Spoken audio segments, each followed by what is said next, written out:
So question number 19 देखते हैं अपन। Question number 19 है, let A and B B 3/3 real matrices such that A is symmetric and B is skew symmetric. A symmetric का मतलब A transpose बराबर ए है, B उसकी skew symmetric का मतलब बी ट्रांसपोज बराबर माइनस बी है। Then system of linear equation, ये जो सिस्टम ऑफ लीनियर इक्वेशन है वो हमें बताना है कि इसके नो सॉल्यूशन होंगे क्या होंगे। तो जाहिर सी बात है यार, इसकी वैल्यू के लिए हमें इसका डिटरमिनेंट चाहिए होता है, इसकी सॉल्यूशंस बताने के लिए, है ना। नो सॉल्यूशन होंगे, इनफाइनाइट सॉल्यूशन होगा, खैर नो सॉल्यूशन की तो बात ही नहीं क्योंकि होमोजीनियस है ना। यूनिक सॉल्यूशन होगा या इनफाइनाइट सॉल्यूशन होगा, वो हमें बताने के लिए इस वाले मैट्रिक्स का डिटरमिनेंट चाहिए। अब इस वाले मैट्रिक्स के डिटरमिनेंट के लिए हमें कोई भी इंफॉर्मेशन डिटरमिनेंट के पॉइंट ऑफ व्यू से तो गिवन ही नहीं है, डिटरमिनेंट कहां से फाइंड आउट करें, कंफ्यूज ही आ गए, ठीक है। बट हमें सिमेट्रिक और स्क्यू सिमेट्रिक मैट्रिक्स की कुछ एक प्रॉपर्टी गिवन है, इसका मतलब हमें सिमेट्रिक या स्क्यू सिमेट्रिक मैट्रिक्स का कहीं रोल जो है वो प्ले करवाना होगा इस वाले सवाल में। वैसे तो इसका आंसर नहीं आने वाला, क्योंकि इसका डिटरमिनेंट तो हम कैसे कैलकुलेट करेंगे, ना ए का डिटरमिनेंट हमें पता है ना बी का डिटरमिनेंट, तो फिर भी पता है 0 है ना।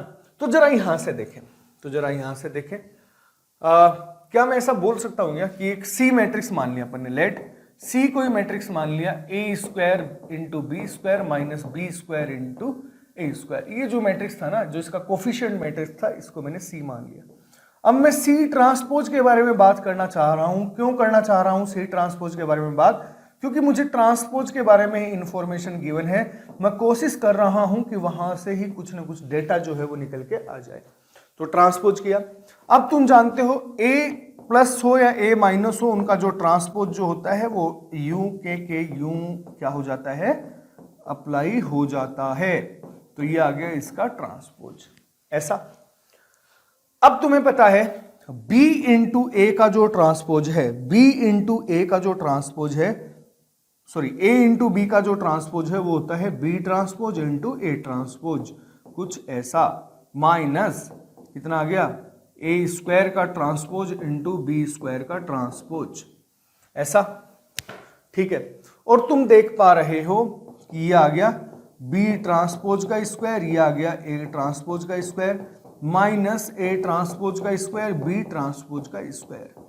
अब तुम्हें गिवन क्या है, ए सिमेट्रिक है और बी स्क्यू सिमेट्रिक है। तो सी ट्रांसपोज कितना आ गया, बी ट्रांसपोज की जगह मैं माइनस बी लिख सकता हूं, और ये इसकी जगह मैं ए लिख सकता हूं, माइनस इसकी जगह मैंने ए लिख दिया, इसकी जगह माइनस बी लिख दिया, फिर भी कोई फर्क पड़ेगा नहीं क्योंकि स्क्वायर है। तो आ गया बी स्क्वायर ए स्क्वायर माइनस ए स्क्वायर बी स्क्वायर, और जो कि हम देख सकते हैं जो कि किसके बराबर है, माइनस ऑफ सी के बराबर है। बस यही तो चाहिए था। क्या चाहिए था, सी ट्रांसपोज जो है वो किसके बराबर आ गया है, माइनस ऑफ सी के बराबर आ गया।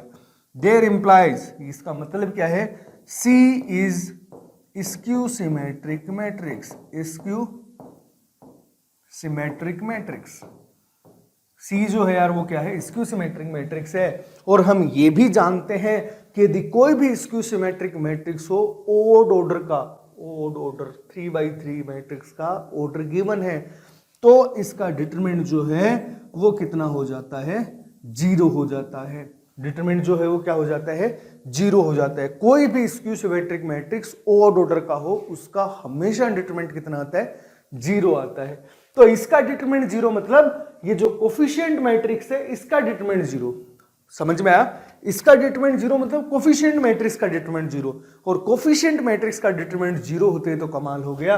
कोफिशिएंट मैट्रिक्स का डिटरमिनेंट यदि 0 आ गया, इसका मतलब इस इक्वेशन के कितने सॉल्यूशन होंगे, इनफाइनाइट सॉल्यूशन हो जाएंगे। तो इसके इनफाइनाइट सॉल्यूशन, ऑप्शन थर्ड जो है वो सही हो जाएगा, ठीक है। तो बस थोड़ा सा कॉन्सेप्चुअली हमें सोचना था कि यार डिटरमिनेंट हम ऐसे तो कैलकुलेट कर नहीं सकते, बस इसकी सिमेट्रिक और स्क्यू सिमेट्रिक की जो प्रॉपर्टीज जो हैं वो हमें गिवन है, जिनकी हेल्प से अपन फाइंड आउट कर सकते हैं, ठीक है। तो ये क्वेश्चन थोड़ा सा अच्छा सवाल था, जिसमें तुम्हें ये देखना था कि हमें डिटरमिनेंट कैसे फाइंड आउट करना है। स्क्यू सिमेट्रिक मैट्रिक्स के ओड ऑर्डर का जो डिटरमिनेंट होता है वो 0 होता है। ये प्रॉपर्टी काम में लेनी थी और आंसर आ गया, ठीक है।